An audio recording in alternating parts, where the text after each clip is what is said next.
Você sabe como um produto macrobiológico é composto?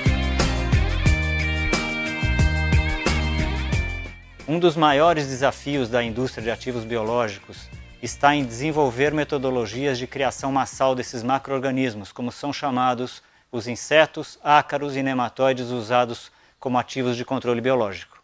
Vamos explicar, em linhas gerais, como funciona esse processo. No episódio anterior, usamos como exemplo uma pequena vespa parasitoide de ovos, o Trichogramma pretiosum. No jargão técnico, ele é descrito como um microhimenóptero parasitoide de ovos. Como a reprodução desse inseto depende da presença de ovos de um hospedeiro, fica claro que para a criação massal do trichograma, nós vamos precisar também da criação massal de um hospedeiro, normalmente uma espécie de Lepidoptera que se presta a esse tipo de parasitação. Esse hospedeiro, então, para ser criado em larga escala, depende de uma dieta natural ou artificial para que ele possa sobreviver. Resumindo, nós temos então uma dieta natural ou artificial para criar um hospedeiro, a coleta de ovos desse hospedeiro, a manutenção de uma população de trichograma que deverá parasitar os ovos do hospedeiro e a coleta dos ovos já parasitados pelo trichograma. Vencida essa primeira etapa, os ovos do hospedeiro já parasitados contêm dentro deles pulpas do nosso inseto benéfico.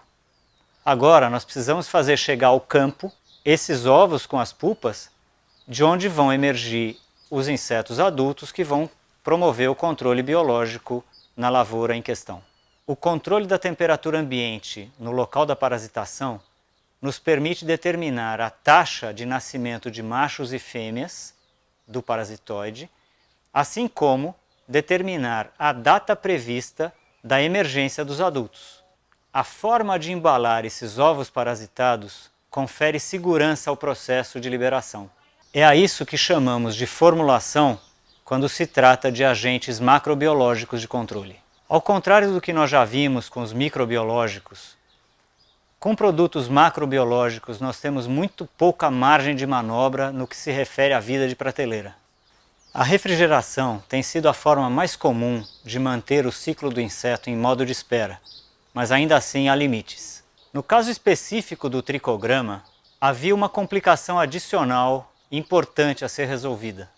Como distribuir esses ovos parasitados em milhares de hectares de campos cultivados e dentro de um prazo relativamente curto de tempo disponível para a parasitação? Uma das alternativas é o encapsulamento dos ovos parasitados dentro de cápsulas ou cartelas de papelão, distribuídas em quantidade suficiente para cobrir a área infestada pela praga.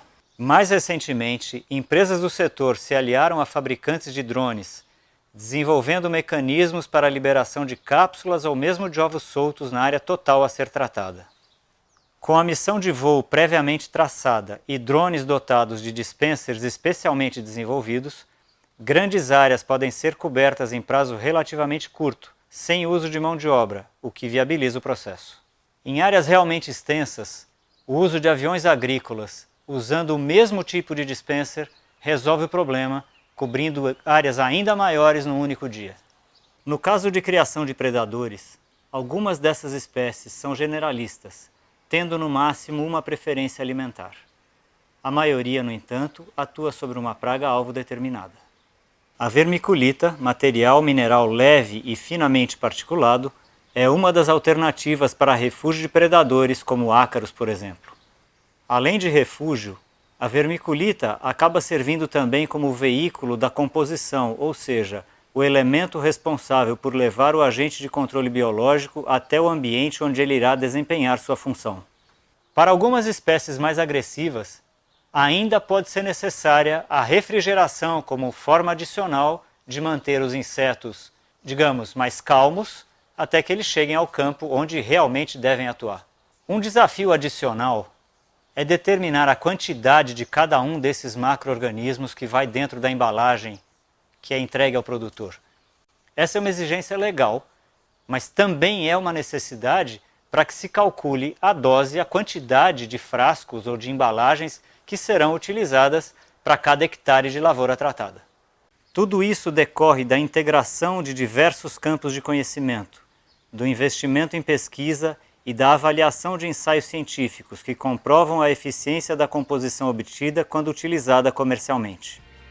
Para maiores informações sobre os agentes macrobiológicos de controle, entre em contato com a ABCBio, Associação Brasileira das Empresas de Controle Biológico.